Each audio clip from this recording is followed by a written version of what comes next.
There we go. Welcome everyone to tonight's racing at SimRace South Africa. We are at the final round of the simGP season for this 2022.1. As you can see, I've got my co-commentator Sass in the booth with me. How are you doing, Sass? Hello, Ryan. I am doing great. Kind of sad that I just realized I've missed a lot of these races myself, but I am here as a commentator, so I'll take that. Thank you very much. Yeah, somehow the penny dropped about 30 seconds ago. That was actually a second race that you've missed out of the... No, the third race. My championship is completely ruined. Definitely out of the running. But yeah, welcome. As you can see from the drone footage we have going on in the background and during the countdown video, we are at, if you're not aware of this track, Virginia International Raceway, also known as VIR. Quite a famous track. It's been around for quite a while. I believe I read on the Wikipedia that it's been open since 1957. Carroll Shelby himself drove the inaugural race there, which is pretty cool. Today they host a lot of different things on there in present day, including the IMSA WeatherTech GT race calendar, which is current still, and NASCAR as well holds some of their practice races here. And there's a couple of other Superbike series races as well. You're now making me hope. Yeah. ACC, please. Yeah. Please. It's possible. It's possible. So there's an American track pack coming up that we know has been teased. I'm hoping to see lots of things like Road America, Road Atlanta, VIR. Yeah, this could be lots. I mean, of there's Daytona. so many good American tracks out there that I think has gone completely missed in the world of ACC. It's been so European focused and such an untapped market. Yeah, like there's a lot to look forward to, but tonight we are looking forward to Formula Supreme. Indeed. On VIR. Absolutely. And with that, let's jump over to the live feed. Here you can see they're just in overtime at the moment, so everyone's pretty much just sitting in the pits. One or two guys still out on track in the final minutes of practice. Shortly, we're going to tick over into qualifying mode. So for the next 15 minutes, you'll see all of the drivers that have made it in tonight duking it out to essentially try and put their car as high up as possible on the grid. We can see, go for it, Sass. Yeah, I'm just thinking here. VIR is one of those funky tracks with it's got a very weavy section. You need to be very careful with going too low on the downforce, but such a long back straight that you can't give up too much of the downforce. Otherwise, you end up risking being like a complete sitting duck on that back straight with an overtake. Yeah, absolutely. I mean, I've just pulled up the track map here on screen now. It's a very long track. There's about 17 corners. It's just under 5.5 kilometers.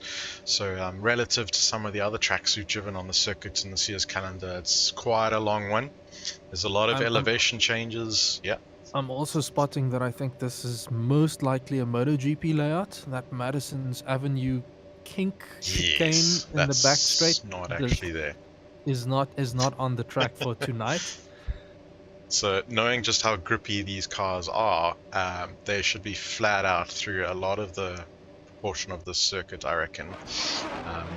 So we'll see that as we go on. We'll no doubt go onto a couple of onboards just as the screaming noise of the cars gets going as they peel out of the pits. We'll hop onto the TV cameras, but yeah, just looking at that track map again, and you'll see as some of the cars go around, it's very twisty in some sections, but there's also some longish straights, both on the front and the back and the sides. So and tons of elevation change. Yes. From the track map itself, this looks like a relatively simple track, but with the elevation change, some of these turns are so blind, and you have to have a lot of trust in your car and your downforce setup to be sure that when you're turning, the car is going to go where you want it to go. Yeah, absolutely.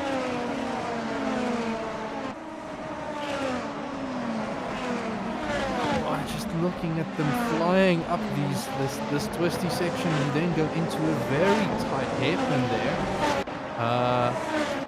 And this is where the exit can really bring you, getting a good exit there can help you. Just onto this long back straight.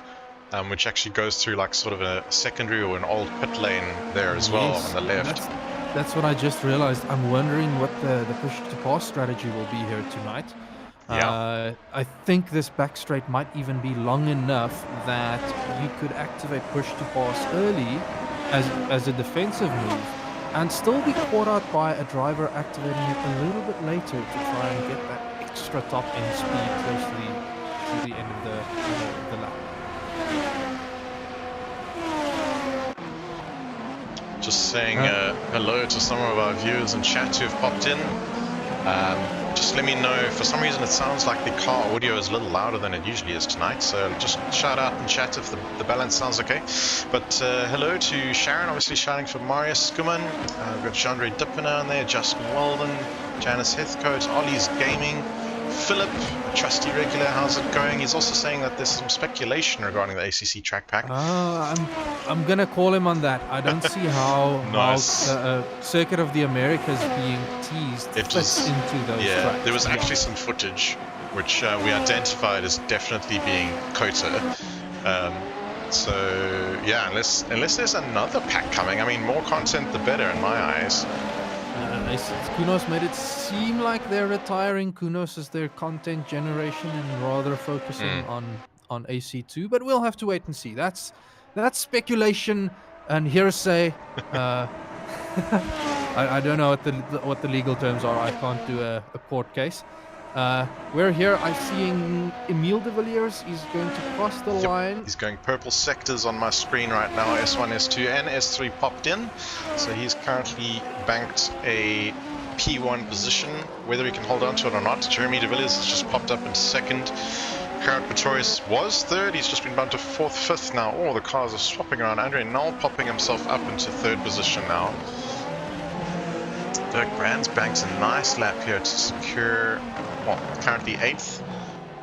Not bad at all. That's really not bad. I want to... Do you have HLQ times for us? I'm curious what the spread was. Yes, let me bring that up and we can have a quick look. Before I spoil it for everybody. There they are on screen. So Emile topped the charts to the 124.5. And looking just down the pack to round about P20 tonight, we're looking at a 128, 129, 128, yeah. 3.5 seconds in it about. So a decent spread, not as close as we'd seen in some of the other cars maybe, but I think this is decent. Like there's bound to be Jeremy. Whoa, actually I've never. Oh, not to bash Jeremy. He's done extremely well tonight. Usually he's a few tenths off of Emile. Well, more than just the 3 tenths off of Emile at the front. But I'm keen to see what he's going to be able to do tonight, as well as Mario Skuman. I still once we start getting an idea of what the positions are, I'm again going to be fiddling with our time or our score sheet to see where the championship is headed. Exactly, because that's the other thing right now, just the champion standing, this being the last race. Obviously some guys having taken some drop rounds already, some have not, so you have to kind of work out that math in terms of getting their best 5 out of 6 rounds. Yes. So like the championship standing that you're seeing on screen right now is essentially without any sort of drop round considerations.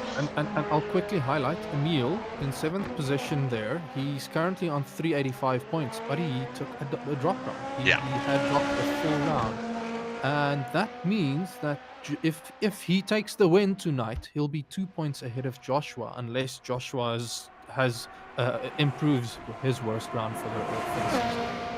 Yep, that's it. So it's all to play for tonight. All to play for again. That's why I like fiddling with the numbers and figuring out what's gonna go down at this last race. Anyone's guess. Sign off in chat. Who's your money on? I am not sure. Let's see, Lawrence Sterner here for Odin Racing, currently in P7.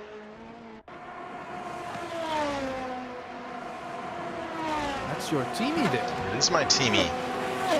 He's been somewhat quiet and had a quiet start to the season.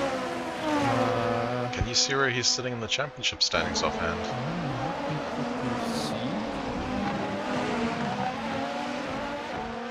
And yeah, that's exactly what I'm saying. In the championship, I think he had his first race in Div2. He barely missed the cutoff, if I remember correctly. but the rest of the season has been pretty strong. Like currently sitting P5 in the championship. Nice. So Lawrence just showing he's the consistent guy, and I know him as the consistent guy. Like I only fear him because he's racing from the UK and the pink, and sometimes you can't go as close wheel to wheel with him as you maybe like. Like not dissing his driving or anything. That is the only consideration that goes down in my head whenever I see Mr. Sterner arriving on my rear. It's definitely nice and consistent, and yeah, he is racing from the UK, but fortunately he's got a good stable line, and as you can see there's no sort of rubber banding or anything going on. Netcode and AC is generally quite good if your ping is okay, so yeah, should be on for a good race tonight. Jeff Gable there. That name rings a bell as maybe one of the new starts for the season. He's with Team Leech Racing livery. So possibly Teamy of Fridge perhaps. I know there's a couple of guys racing for TLR or representing. Lotus Register Racing. Yeah. Okay.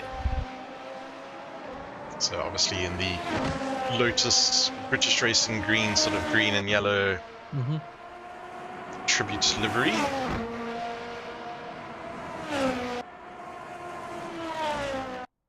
Let's just try and see if we can find someone out on a hot lap. Here is Joseph van Rensburg, currently sitting in P2. He's 0.12 up on his best, but he needs to be up by about 0.15 in order to challenge Emil off top spot right now. It is still early in the lap. We are yet to see who's that ahead of Joshua. Not a teammate. Patrick Lingley went off, but he does stay out of the way. Yeah. I don't think Joshua's going to have it. This might have been a moment where Joshua would have been hoping for a teammate to try and give him a tow down the back straight there. That's the thing with this back straight. Oh, he's just gone purple sector in S2. With this back straight being so long, and they can't use push to pass during qualifying, the effects of, and there's no DRS, so I mean, if you manage to get a slip from anyone, that can make a significant difference. So he does dive back to pits instead. Yeah. Clearly not happy with the lap and just trying to get another one out there. Another thing we can just show you is that the track temperatures, which you can actually see in the top left of your screen, 30 degree ambient, 42 degree track temperature. So it is cooking out there today. As you can see, clear sunny skies. We're racing at 2 p.m. in the afternoon at Virginia. Bit of it, I guess a tailwind, 13 kilometers an hour. But yeah, the track should be exceptionally grippy and nice and hot and sticky. So not sure if that's going to have a big impact on the tire strategy, because I mean there's only one tire compound, but that may impact, you know, when they come in, if the tires are going to be burning up or not. Well, since the race has already started, and I think most of the people have already figured out the strategy. At the very first race in Zandvoort that we had, I was initially very skeptical around the tire strategy and what exactly to do there. So I opted for a very and it's not the tire strategy, it's a fuel strategy. I opted for a very heavily loaded car. Because the rate of refuel was slowish, that you would lose quite a bit of time. I ended up pulling the stats together and figured out that you end up losing more time running with a heavy car than you do saving on that pit stop. So it ended up making the ideal pit strategy a bit of a 50-50 strat. But with this heat, it might be interesting to see what drivers need to face. But I'm actually not going to bank on anything special. I think it's going to come down to who manages their tires in the first stint the best, so that they can have the tires for the last stint, and maybe not eating all of their sweeties in one go. Yeah, we've often seen that throughout the season. Some guys are not so cautious with their... Oof, a lot of tire smoke they're burning up in the pits. Yeah, using their push to passes earlier rather than later, or spreading them out across the race. Yeah, interesting to see. I know from personal experience, I tended to prefer to save mine for those last laps, especially if I'm maybe stuck behind someone during the pit stop phase. As soon as they let me go, I'll then use push to pass for that in lap. I just saw Dirk having a very big moment there through the last corner. I'll use push to pass during my in lap and push to pass during my out lap to try and make up as much time as possible. But other than that, I ended up saving it for the last laps, and then I would use it every single lap. Yeah, often as possible. See, Cornet Breeze just popped himself up into the top 10 here with a purple middle sector. So that was a great lap for him. And he's already up on his delta, but I'm actually now wondering if there. Oh no, okay, it's a bit all over the place. I'm wondering if there's a bit of tire warm up during that first lap that might be useful from a usability point of view, because Cornet is already 2/10 up on his delta, so he's working hard at trying to improve. It's definitely a good lap. Actually, I want to see if I can quickly hop on board with him.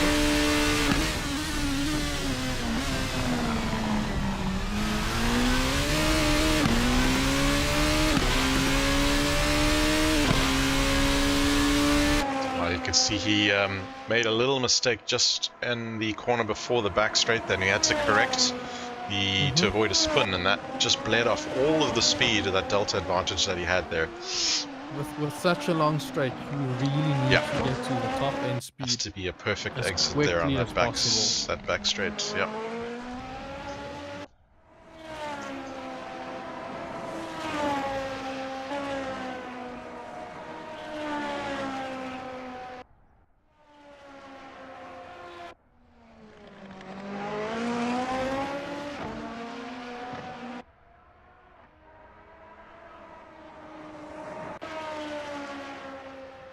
Right, so I'm hunting for someone else. Ooh, and as I switch to Lawrence Stern, he overcooks it coming out of the first few turns there.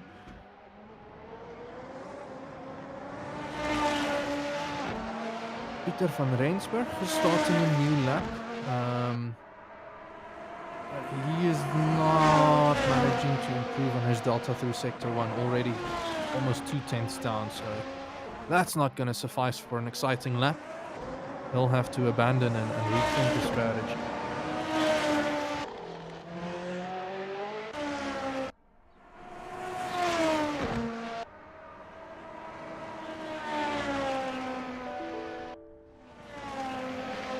P12, Charles Marais, he is a 10th.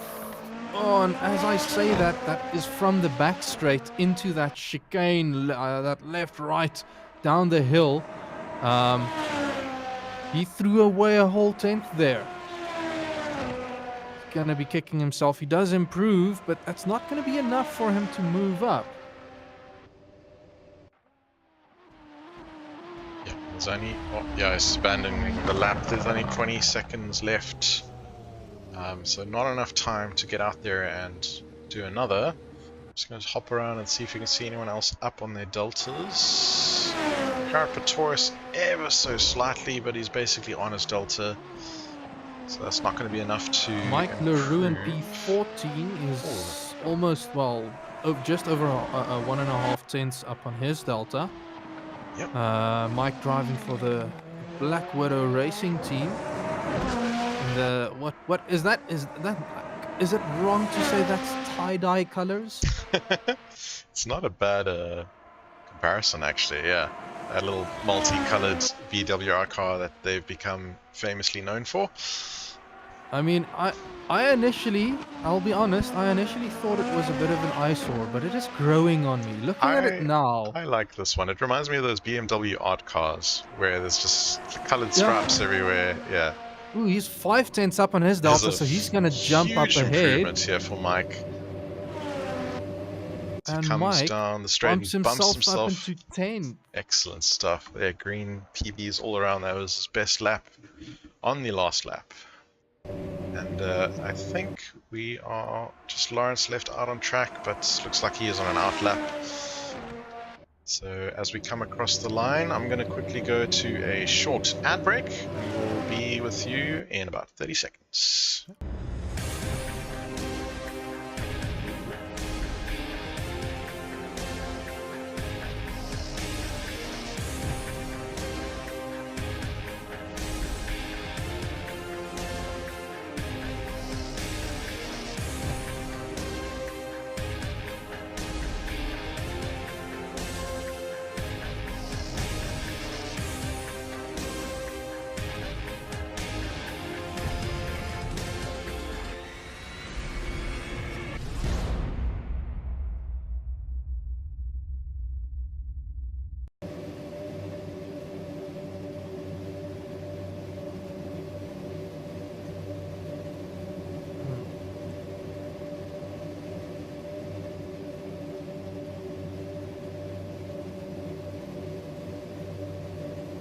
sit and think about your race strategy. Make sure you've got your setup loaded. Make sure that your fuel calculations and everything is set.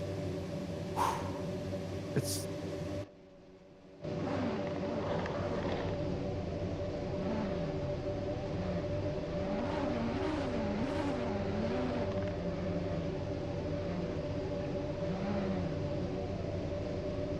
and remembering to click drive. That is the one that can still catch you out.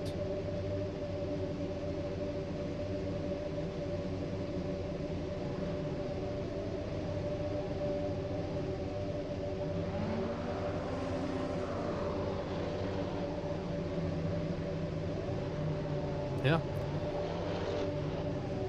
I just know that this is my favorite moment for the race usually. Here we go. Engines are revving. 1, 2, 3, 4, 5, 6 lights. Tire smoke.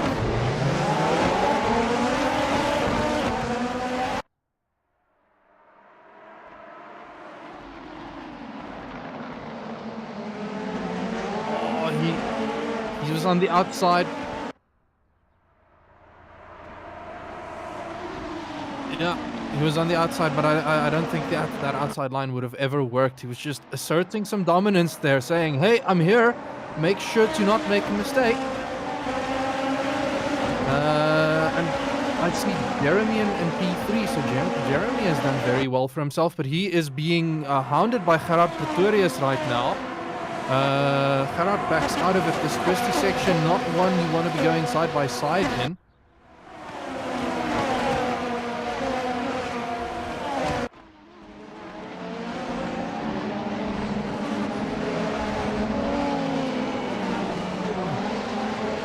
That was Peter van Rensburg.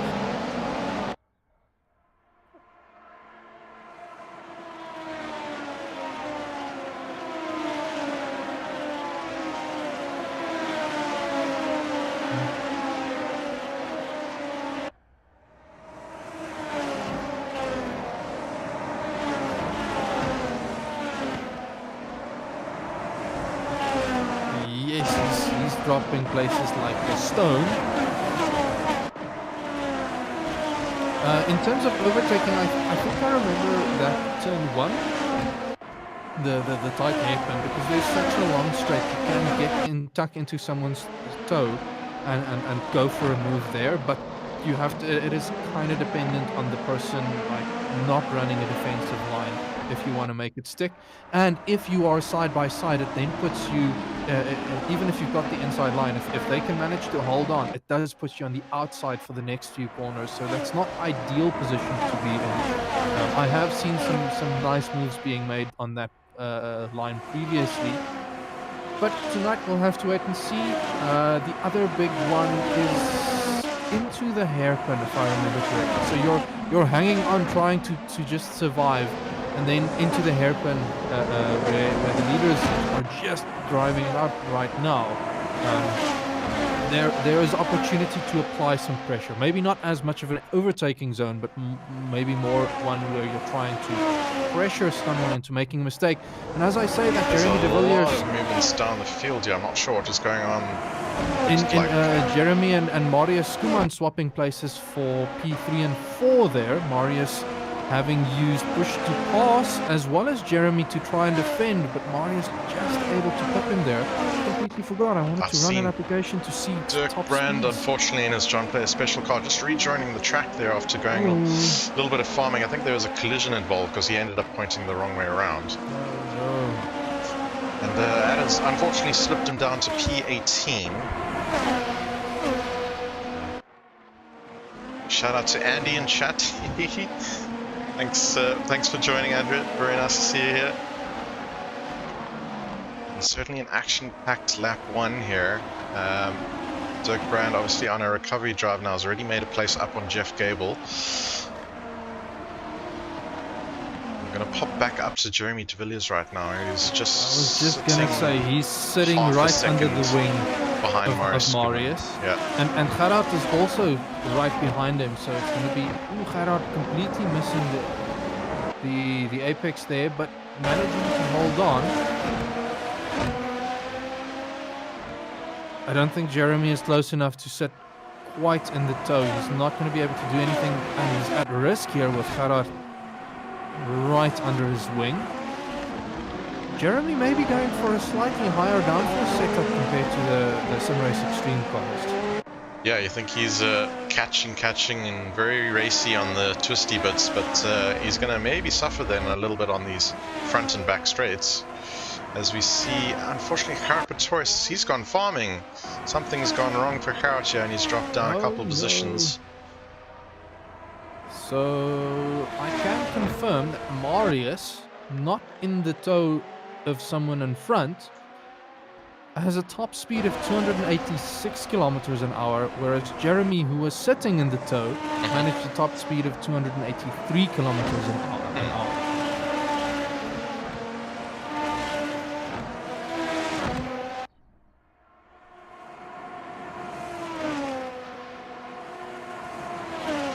Hopping down to Bjorn Buchner here is 0.3 behind Mike Leroux. And I'm going to quickly go on board. Looking behind. Oh, as we see Mike Leroux taking a little bit of liberties out of the curb and grass there. No, you need to be very careful there. Dip too far on the grass and you're going to spin. And that is not a great place to spin if I remember correctly. Barriers are very close and Bjorn is being hounded by Jude Stewart behind him. Jude just has to back out a bit. What do you want to do? Apologies, chat, just bear with me as click my master volume down a little bit just to get the balance a little bit better.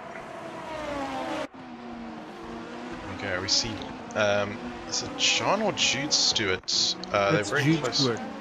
He's just and made... up in P5 and 6, Lawrence swapping places with Adrian Nel.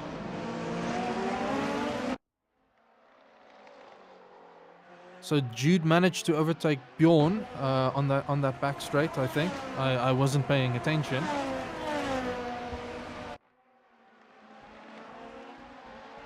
Yep, currently under the cooldown effects of the push to pass.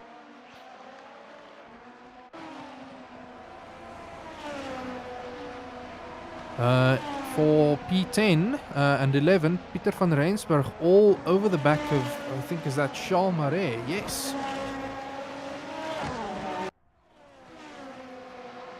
Pieter has got himself, he dropped a bit, he dropped down a bit after making a mistake on lap 1 at the hairpin. So he's looking to do a bit of a recovery drive tonight. As things are sitting now, he's in an optimal position to just keep his nose in that toe. Getting a little wiggly in front of him, yeah. Charles takes a very aggressive line from there and manages to just slip far enough ahead that will neutralize the toe now. Yeah, he's just outside of that slip window, I think. As you can see, that gap is remaining pretty consistent. Neither of them using push to pass.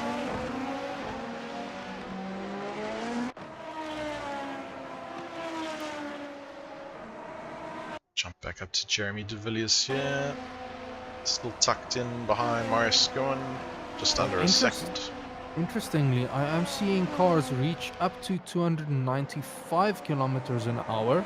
Raymond Duggan going... No, where did that car just jump to? Lee Forster... He's in the pits at the moment. He's in the pits. Yeah. That speed might be a quick teleport to pits. Yeah. Otherwise, he got a monster toe if he managed to get to 303 kilometers an hour. Gravity assisted, perhaps. I've picked up that my tool for monitoring telemetry does not always correctly. Oh, and unfortunately, he is DNF'd. Yeah. No, I've picked up that when drivers teleport to pits, my telemetry app picks that up as a massive acceleration. The distance traveled. We see it's instantaneous. Raymond get past Patrick Lingley there.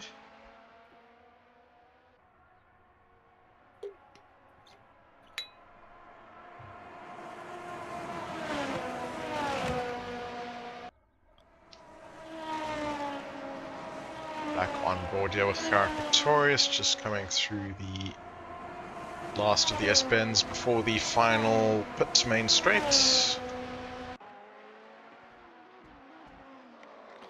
All right, so I'm gonna start fudging numbers now. I know it's very early, but I need Super to start early. fudging numbers.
Here we have Adrian Null going side by side with Lawrence Stern, and he's currently got the move, I want to say done. He's got the inside line here on Lawrence Sterner. Ooh. Yeah, that's That the looks move safe, done. yep. Turn 1. Like I said, turn 1, one of the overtaking moves spots that I remember. Okay, I know it is still early in the pits in the race. Pit window has just opened, but as things currently stand, Joshua van Rensburg is leading the championship by 4 points. Okay. Emil second with 485 points. Marius Skuman further down, he'll be taking the third spot with 477 points. And the closest battle after that then is for P5, 6, and 7 with Gerard Pretorius, Fridge van Lee, and Lawrence Stern. Not a lot in there. They'll have to switch around places quite a bit to make a difference. But like Emil has a lot of work to do to ensure that he stays ahead, and Joshua needs to be very careful not to drop unnecessary positions during this race. Yeah, because for Joshua to hang on to this championship, essentially, yeah, he needs to maintain what position? I am quickly checking.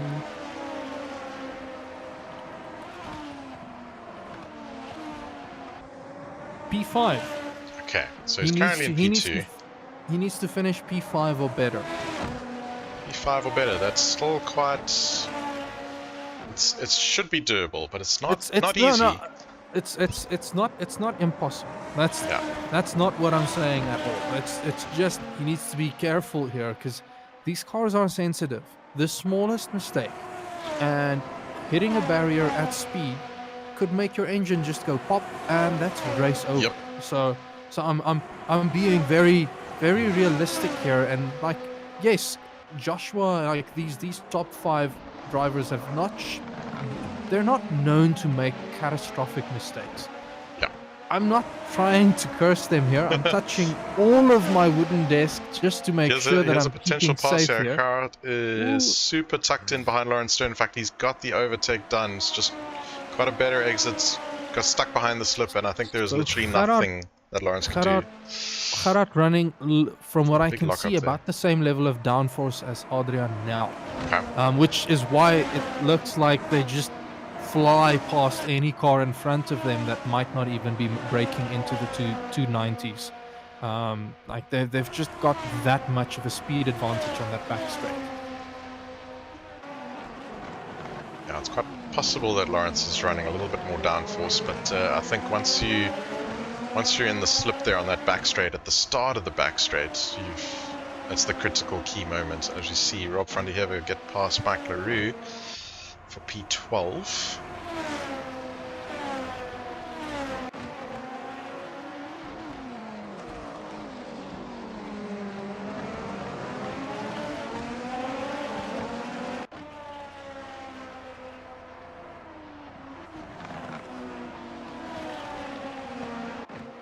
So Peter van Rensburg still hounding Charles Marais. And I have no idea how I managed to go from an Afrikaans name to another Afrikaans name and change accents right there in one go. Quickly bringing up into the tower manipulation, if I can get it, is the winners and losers off the start, if I can actually just get it. There we go, progress. So, from the start of the race, since qualifying obviously, in the end of that, Emile de Villiers and Joseph van Rensburg have not moved. Marius Skuman up 2 places right now, started P5, so he's on for a podium if he can hang on to this. Jeremy de Villiers currently in 4th, is exactly where he started. Adrian Nell up 1 place. Cara Pretorius is obviously the driver that drops down to make space for those changes, so he's lost out on the start and is looking to get back up to a podium position.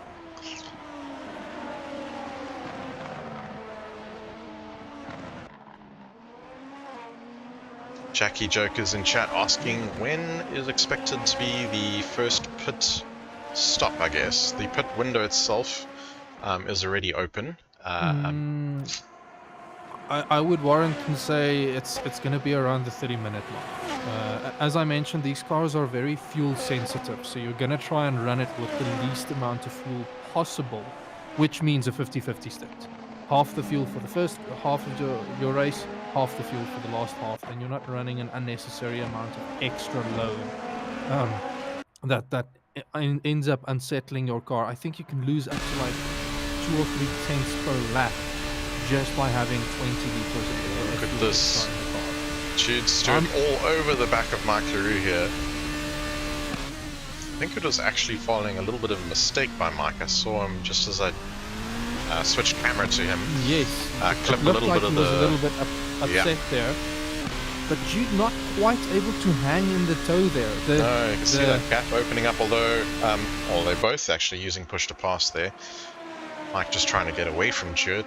Jude trying to hang on to the back of him. So Mike has been a little aggressive on his sweeties there. He's only got 4 uses left. Yeah. Definitely running low into the single digits. Mike Leroux 294, Jude 294. That's top speeds that I've logged. It might not be the top speed that they did right now. Yeah. Is that just for race session, or may that have been qualifying as well? That's just for the race session. Okay. So these statistics, and it's all not for the full race session. I forgot to run it just as the race started. And I realized, hey, wait, I have some extra stats that I can look at.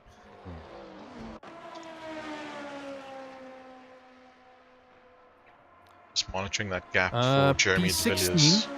P16, Dirk Brandt on the back of Bjorn Buchner on the back of Rob van der Jeffer. Dirk obviously on his recovery drive here still, so I'm imagining that he has some more pace in the bag compared to a couple of places ahead of him now. That I can actually give you. Yes. Pace. Where is Dirk? There. Oh, got a good exit. Yes. Dirk is half a second quicker than Bjorn ahead of him, and he's a full 2 seconds quicker than Rob ahead of Bjorn. Yeah, so I reckon it's just a matter of time if Dirk can keep it clean and consistent here to get an opportunity for passing, if not this lap because that back straight's come and gone, but perhaps next lap or two. Christy Simon signing off in chat. Let's go Dirk, let's go Bjorn.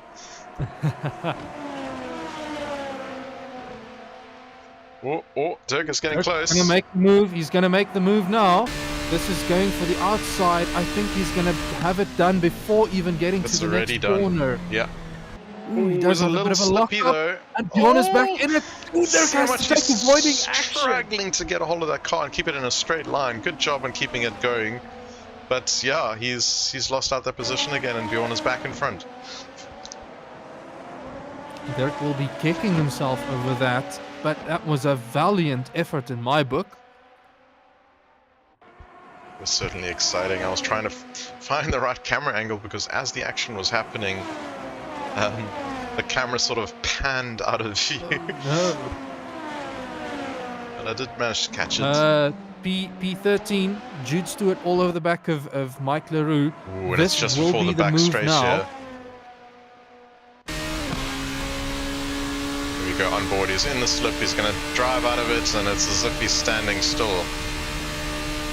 Way before the end of the back straights. Running into a wall of air there as he pulls out of the slip as well. A little lock up there as we see. Right, so Jude ahead. I'm jumping back to Dirk Brandt. He is right under the wing of Bjorn Buchner. I am sure he's going to be giving it his all now, again into turn 1. This battle between them has meant that Rob has managed to pull a bit of a gap up ahead. Ooh, Dirk goes wide, has a little look, but I think he's just trying to maybe intimidate. What did someone call that?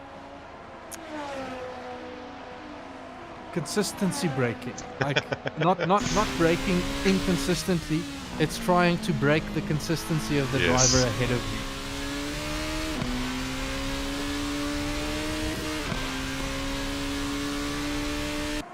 Right, so Dirk maybe backing off a bit, trying to give Bjorn an opportunity to go pound the back of Rob again. And Raymond Duggan and Jeff Gable switching places for P17. Mike Leroux has activated push to pass here on the back straight coming past Rob. Or Jude Stewart rather. So they're still having a ding-dong battle. Jude is... looked like he might be able to get back into there, but not quite.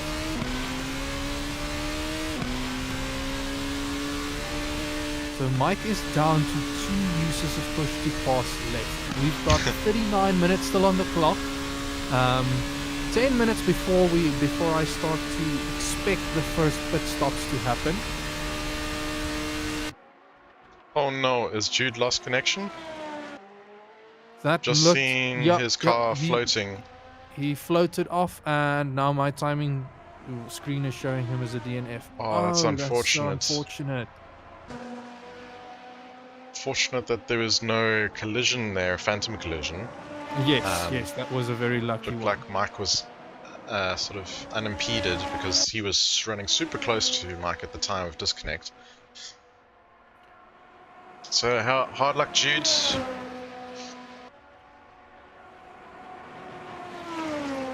Just popping back up to Jeremy de Villiers right now, on the back of Marius Skuman, who is that back marker traffic?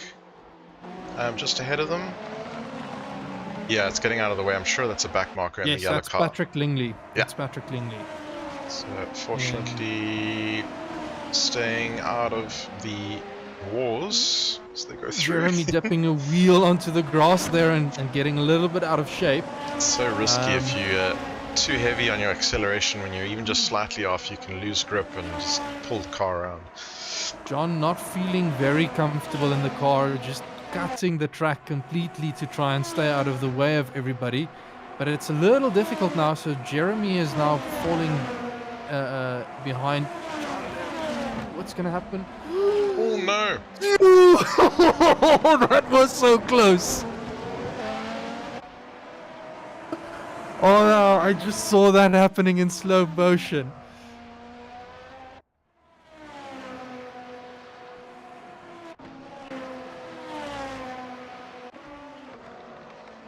Yo.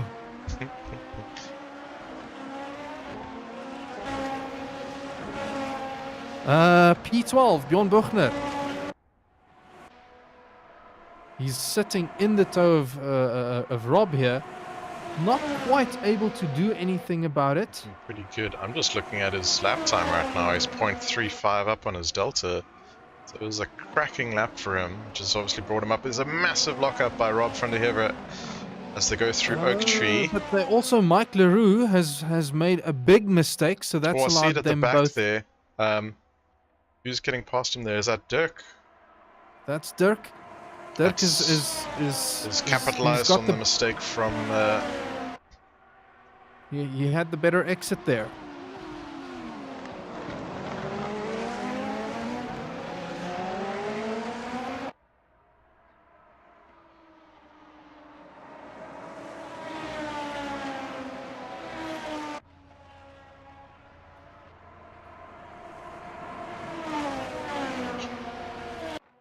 Right, I'm gonna go and have a quick look again. Dirk Brandt, Bjorn Buchner, pace wise. Bjorn is currently Bjorn, Dirk, and Charles Marais, all four, and Rob as well. All four of them running pace wise about a Here a we go. Oh, 129.1. bumping. Joshua van Rensburg and Jeremy de Villiers are bumping heads here. Oh, there's big contact and there's a bit of a slide. Joshua manages to hang on to it and doesn't go spinning all the way around. But, Right, so what happened that got Joshua dropping down to P3 and into the clutches of Jeremy now? not entirely sure. Fortunately, with no replay mechanism, I cannot go and hunt, but there's definitely something that had occurred there. Now it's brought him into the clutches of Adrian Nell as well. And here is what I said: P5 or better to tie. P5 will tie for the championship. Better than that will win the championship.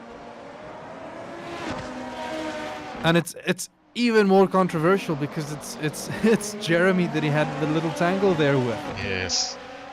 So we see Bjorn has just managed to get past Rob van der Heever. Morris Skimmen, meanwhile, in P2 now has just activated his push to pass. And it's about to head into that long back straight. And just behind him, Jeremy de Villiers getting past a back marker. Alberts. Also using his push to pass just to try and maintain.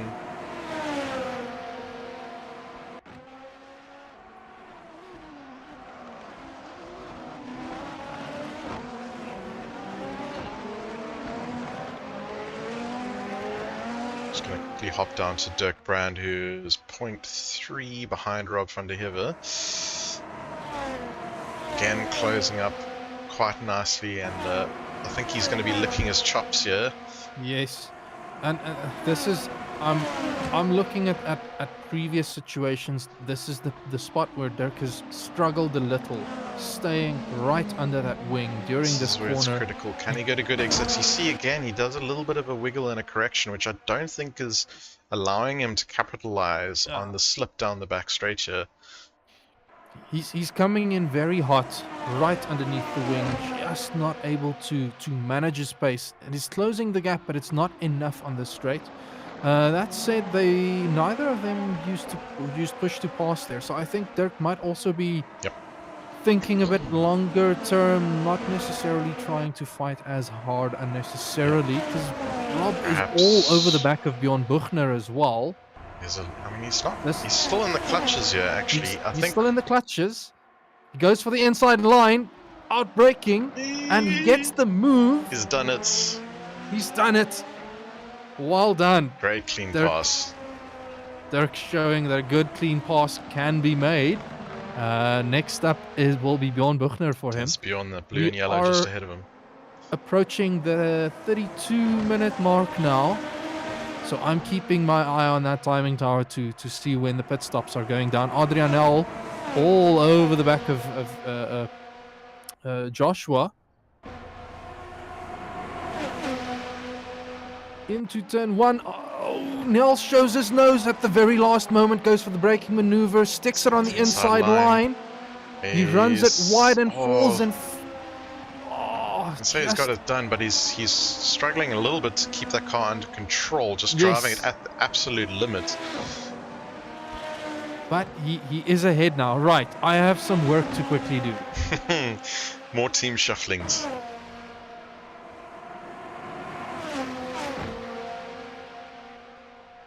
So just saw Fridge put in his PB of the race. I'm sitting about a second behind Cornet Breed, hunting him down. As I say that, he gets a little wide and squiggly, and big slide around that corner as well as he tries to get the car back under control. And yeah, the result of that is he lost about a second and a half to Cornet, so he'll have to make that time back up. Meanwhile, Joseph van Rensburg 0.3 on the back straight again, now hunting down Adrian Null. He's having a little look, big lockup around roller coaster. But it's not going to be this lap that he makes it past. Adrian, no slouch either.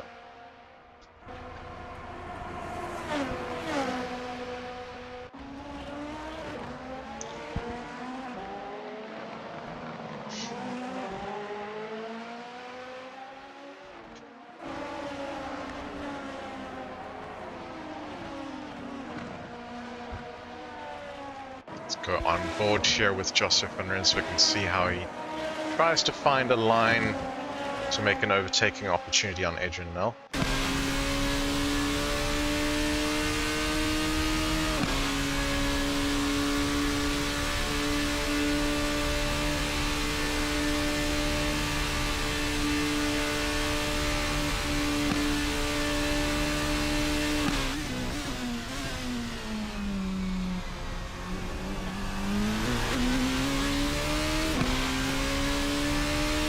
Alrighty.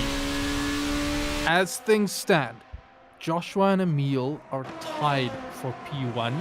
Yep. I know that we have rules in place on how to determine the Tiebreakers. tiebreaker. We'll have to look into that.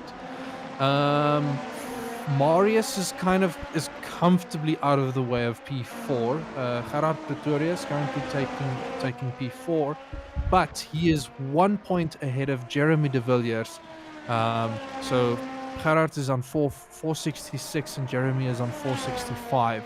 So the tiniest of swings in there. If Gerard can gain a position, he'll extend his lead a bit. But if he loses a position, he'll like risk equaling. So still all to play there. Like this is the moment drivers like if there's any supporters for the Sim Race Extreme, like get on the blower and tell Joshua, you need to get on with it, mate. You're gonna have to work for this. Yep, he needs to gain one position if he wants to do it One position will lock it down. The rulebook tiebreakers, because I'm not even sure offhand what those are. We'd have to go back into the archives to confirm what we've mentioned in the past. It's something to do with looking at, highest positions throughout the race, or yeah, who knows? I'll have to go back and double check.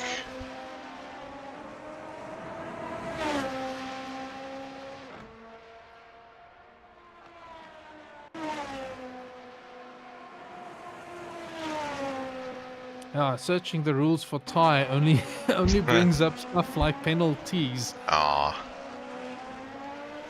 It's hopping down to Peter van Renswyk here.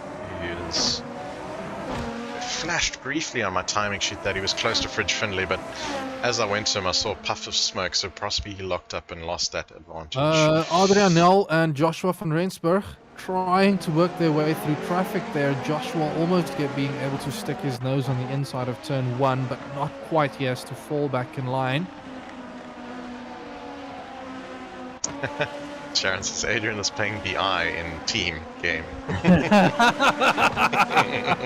I mean, that is typical race driver. You're gonna want to take the better result. Oh man. Down in P16, Mike Leroux and Jeff Gable switching places. Mike on a bit of a drive back after his mistake. Dirk Brandt closing in on Bjorn Buchner, and Bjorn dives into the pits. Bjorn looking like the first to pit. Oh, well, not the first to pit, one of the first people to pit. John Stewart and Patrick Lingley, the other two drivers currently in pits. Interesting that the drivers are extending this first stint a little. Yep, running long. Maybe they found that the heavier fuel wasn't adding too much time loss. Or did I just not pay attention at all at pit stops at the front end? How will I know? You know. You can check that. You can check who stopped if that's what you're asking. Yes. That's exactly what I'm looking for. Pit stops. No one at the top has stopped right up until P15. Ooh, so still a lot that needs to happen here. Yep.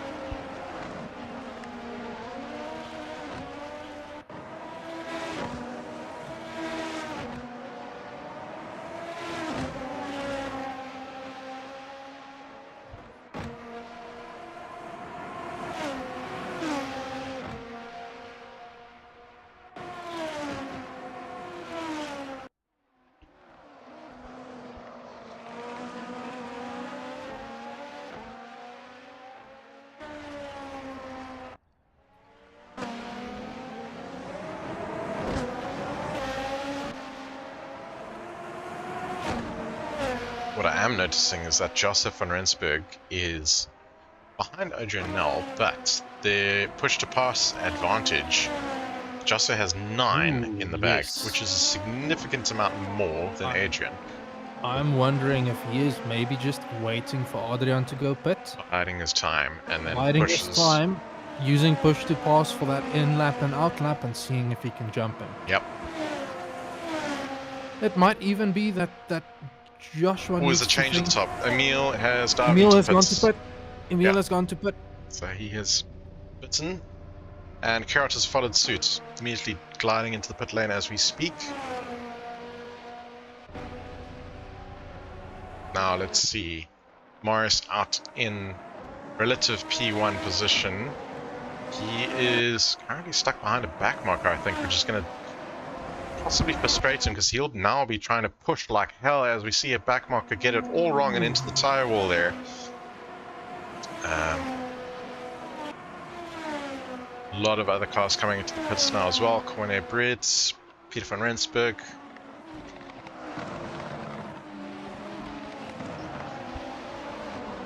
Total pit stop time. Jackie, unfortunately, I have absolutely no idea.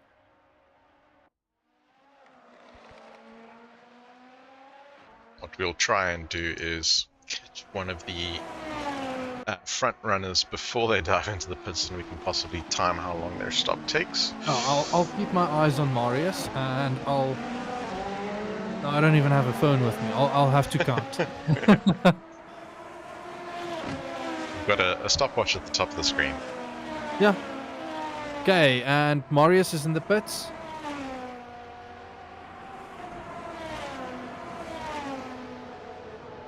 As is Jeremy de Villiers just in front of him.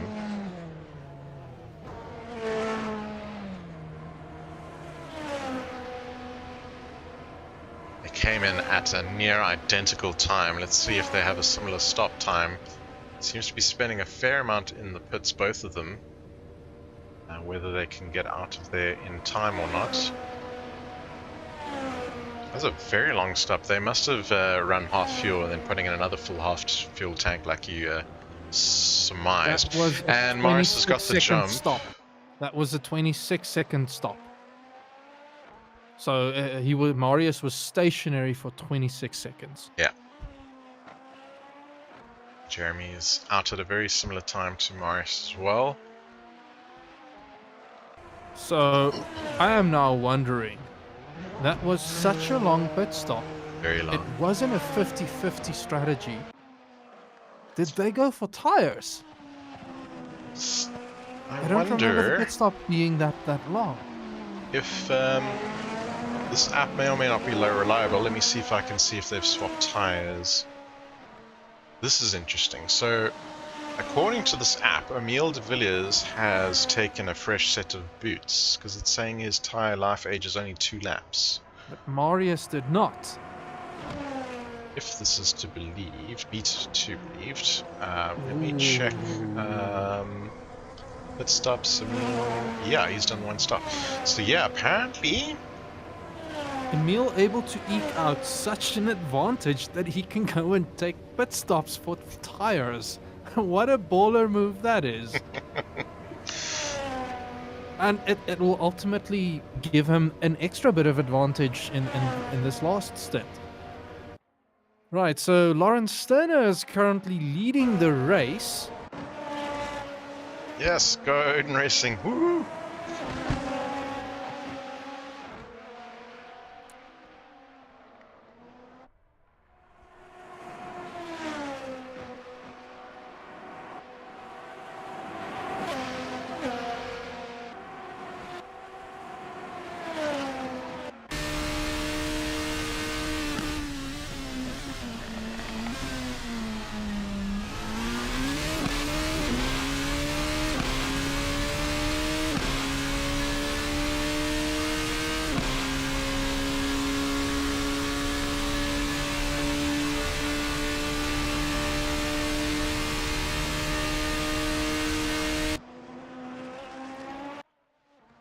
Okay, so I think top 10 has now pretty much pitted across the board. Let me just double check if I can see. I'll run another quick check as well. Let's see, pit stops, except for Yeah. Lawrence Stoner, of course. Dirk Yeah. Brand in P8 also hasn't done an official stop in the pit window.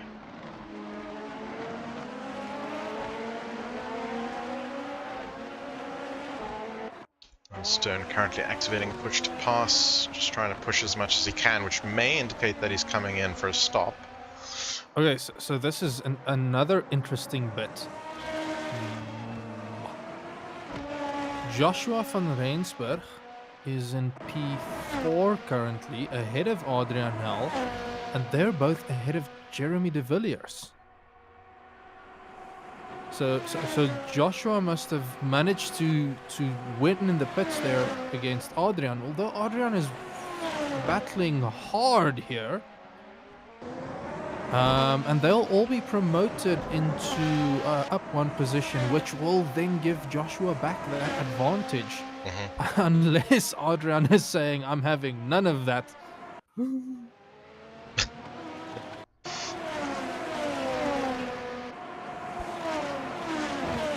He's using one of his very few remaining push to passes right now. I'm going to be interested in seeing how he's going to defend this.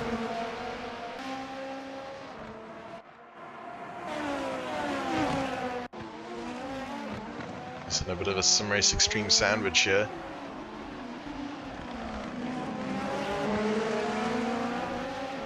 Or rather, Joshua is, should I say. Adrian's at the back of it right now, between...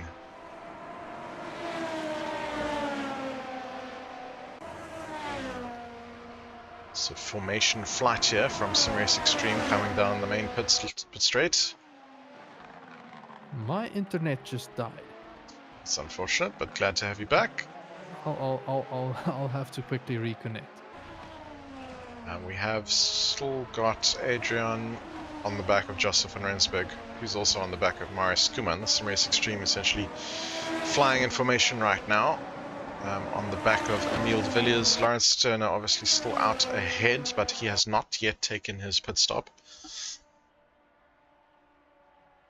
What I did notice while you were out is Adrian consumed even more push to passes. Ooh.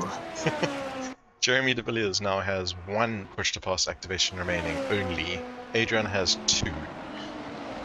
Meanwhile, everyone else ahead of him, with the exception of Marius, has also been dipping into that sweetie jar. He's got one left. Joshua's using one right now. He's got seven Joshua left. has been patient. He's saying, I'm taking back this third position. That has been made to look easy.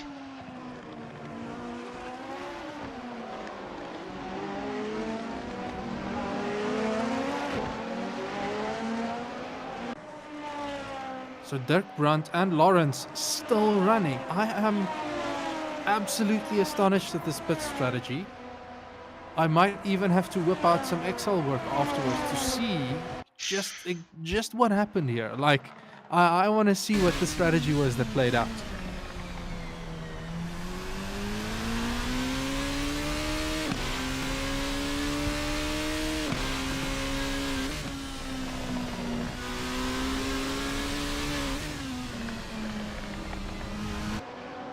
Seeing Fridge and Dirk.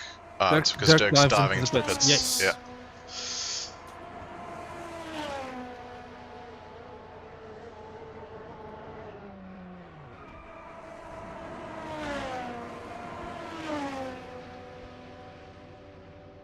So Raymond Duggan goes into the pits. Lawrence Sterner, then being the last of the top 10 drivers that still needs to go in pit. I wonder if he's going to do a splash and dash at the end with 6 minutes left to go.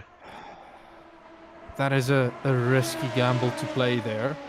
But it might mean, so there's a what? There's a 20 second gap to Jordan van Rensburg. Joshua van Rensburg, sorry. And that's not taking into account. Oh, I don't know how to make this sum. If it's a splash and dash, it has to be really quick. Lawrence has 5 minutes left.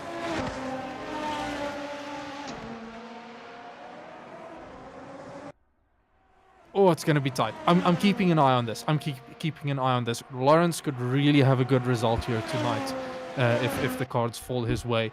But Jeremy is lapping at a monster pace, and he's taking chunks out of Lawrence there up ahead. Quickly looking at my app, Lawrence is running race pace of about 1 minute 27s, and Emil is 8/10ths quicker than that. So that's race pace in terms of the last 3 laps, the average lap time. I find that a useful statistic just to get rid of some of the inconsistency noise. The rolling average, yeah. Well, get rid of the inconsistency. Like, show me that there is inconsistency. Someone who's inconsistent will have an average pace that is slower. And Lawrence dives into the pits. Right. I am staying on him. As soon as he goes stationary, I want to see what happens.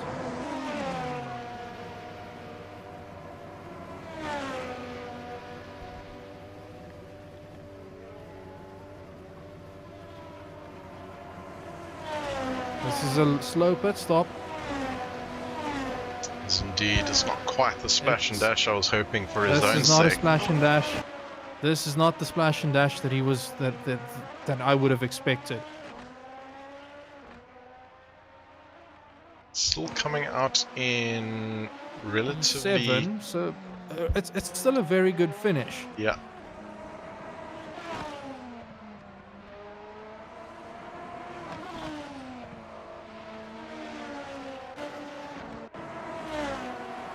Just looking at Scuman here, getting past side by side with one of the TLR cars there, but they managed to get out of the way, and he has dipped into his last push to pass.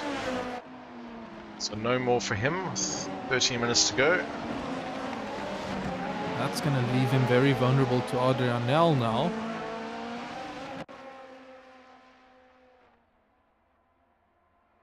Because I can confirm... Oh, okay. Marius and Adrian currently lapping at around the same pace. Jeremy is struggling to keep up, though.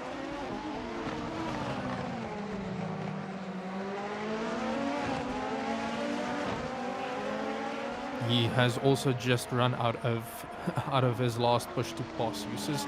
Adrianel right in the toe of Marius on the main straight. Marius runs defensive, gonna force Adrian to go around the outside.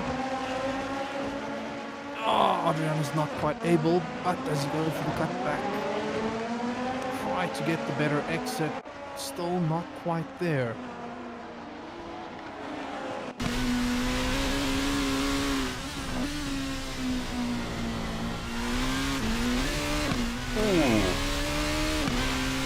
A little bit of correction required there on the curb. Which now just puts him into the clutches of Jeremy de Villiers again.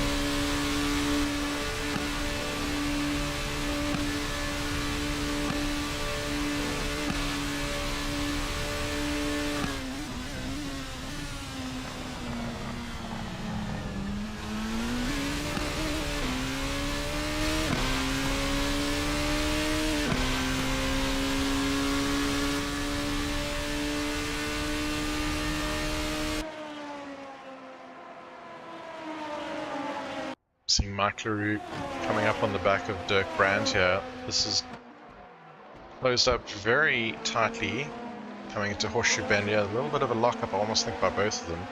To get a bit squiggly going around the bend. So this is Mike's drive back, his recovery drive after he made that mistake earlier at the hairpin. And they've also got Emil de Villiers right behind them. Yes, indeed, that looking green car hunting them down. Emil looking left and right, trying to where get the by. blue flags, yeah. It's always so difficult as a backmarker, essentially, but racing other backmarkers, you know. I'm seeing the strategy here, though. I'm seeing the strategy. Mike, that was very close. Mike is trying to stay right under the wing. Yes.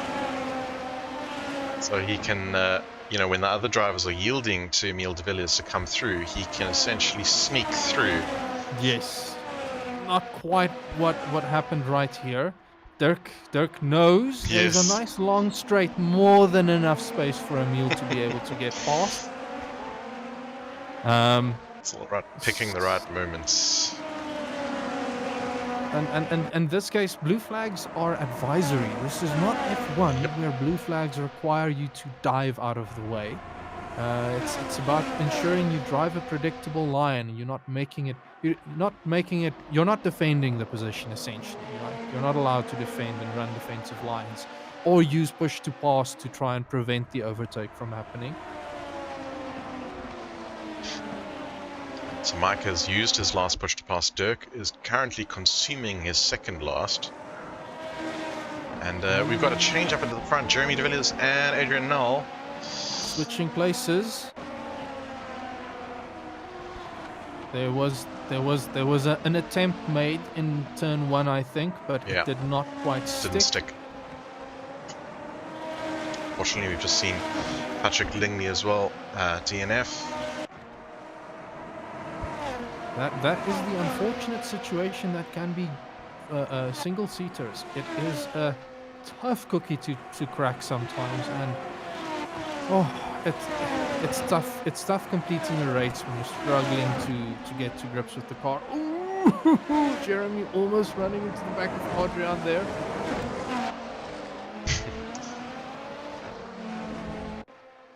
Pretorius coming down the back straight now, consuming another push to pass.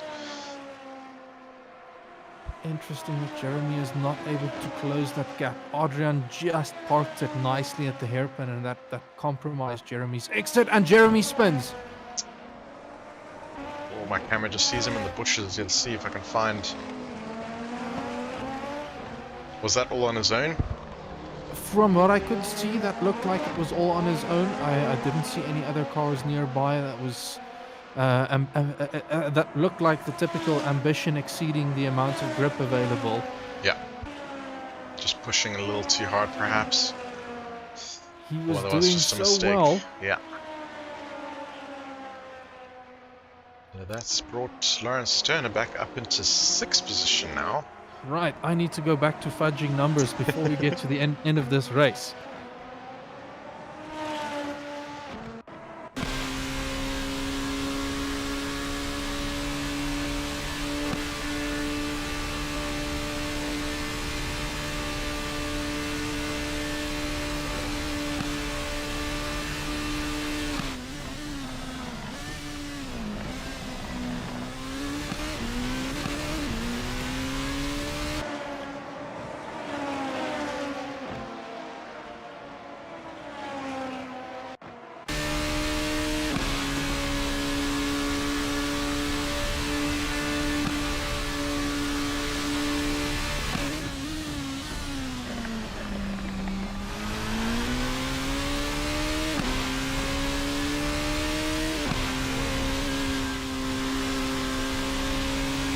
Oh, look at the drive that Adrian Nell has got there. And it's allowed him to pull side by side with Morris Kuhlman. Is it going to be enough, though? It should be more than enough. There's a back marker that's also going to get in the way. It's going to cause some complications, but he does well to get right out of the way. Adrian has a bit of a snap there. And Marius gets by. He's managed to retain that position. Ooh, Jeff running very wide there behind them. Possibly just a little bit of panic setting in and not wanting to get involved with that developing battle as they came through. Alrighty. So, what have you got for us? Given all that now kind of spreads out the field again. Joshua is back in the lead by 4 points. Marius is still taking P3. Emil is still in P2 for the championship. Gerard Pretorius now extends his lead over Jeremy by 4 points. 6 points. So Jeremy has to win back quite a few positions if he wants to claw this back. Fridge in 6th, Lawrence Sterner in 7th, and Cornet in 8th, followed by Peter van Rensburg. And that's where my points stop. So I can't quite comment on the rest of the standings.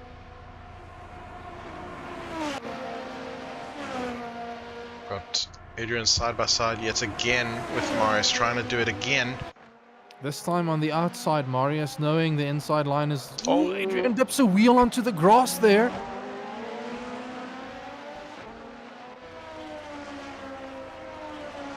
Five minutes to go. There's not a lot of time left here.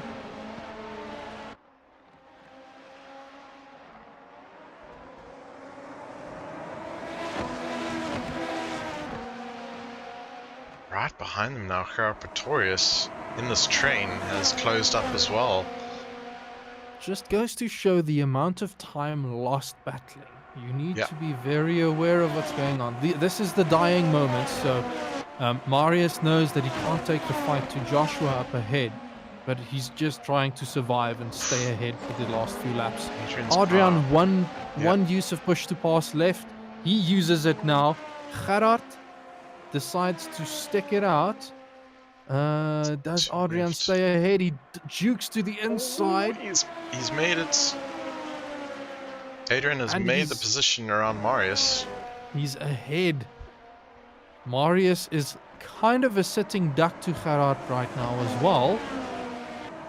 With Gerard having 2 push to passes in the bag, with about probably 2 or 3 laps remaining before the checker is going to get waved.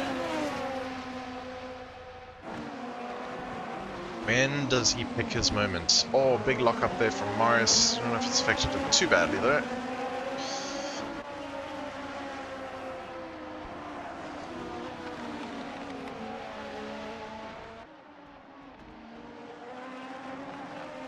This is, I'm sure, the very frustrating moment for Marius. He knows that he's out of sweeties. He needs to be very careful now. And I'm very curious. Any team orders? I doubt there are team orders. I reckon everyone's racing for himself here, for pride. I know, but knowing that I've been calling out championship standings and that every point for Gerard right now does help him. Does matter, yeah. Like he's got it in the bag, but he might want to have that extra bit of safety. Well, I wonder if I know there's some supporters of Sim Race Extreme watching, if any of that radio comms is reaching home base right now. Just look at all of the valuable information I'm giving you. Free race engineering. There's Sharon with a maybe. But knowing the Sim Race Extreme guys, they tend to be hard racers. So team orders only when it really matters, and I don't think it really matters right now. Now it's all about the pride. Who can take home the W finish strongest for this race.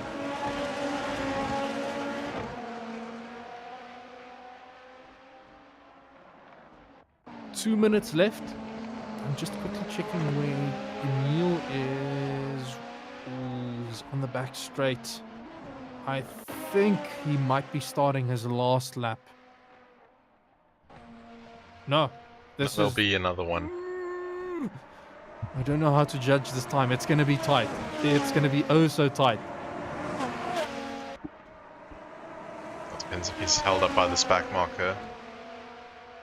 At 133, 132 on the clock as he crosses the line now. So 2 laps left. Yeah. If he takes it, if he realizes he does not have to complete another lap, cool. Yes, then I'm expecting this to be the last lap.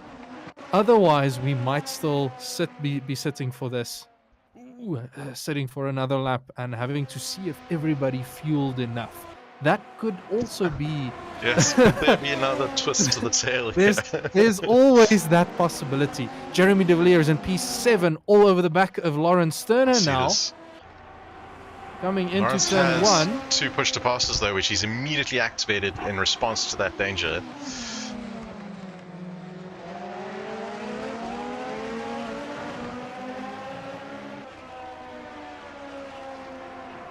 Such action at the death here. So that is the thing. Emil, Jeremy getting super close, very trying to get on the close. inside there. The door gets shut by Lawrence. This is the strategy. This is the strategic thinking I'm having. If push to pass, if you did not consider that as part of your fuel calculation, it can catch you out if you're running a very aggressive fuel strategy. And someone like in Emil's position, where he maybe knows that he's got enough to run an extra lap, he might be thinking, what exactly? But I don't think that's going to be the case. He has started another lap. He has started another lap. Just snuck in another. Will that catch anyone else out if they have I run out of fuel? I doubt that it's going to catch anybody out, but the possibility is always there. Some of these guys I know have in the past run very fine margins. Yes. Here's looking at you, SRE. I know that you've run very fine margins before. Morris is side by side with oh, what happened there? Adrian's dropped down. Adrian must have lost it. So that promotes Gerard into P4. Gerard has been struggling to get past Marius, even though he's got 2 push-to-pass uses left. Why aren't you using it? Are you not battling? Someone get on the radio. He needs to use them. Half a second left. Final once the lap. race finishes, sweeties are done. Push the button. And Emil crossing the finish line. Let's go. Back straight. Push the button. Let's go. There's no activation. Ooh. So Emil taking home the win tonight, but that's not enough because Joshua van Rensburg. Look at them, they're coming home in a flying formation, I reckon. I see what's happening here.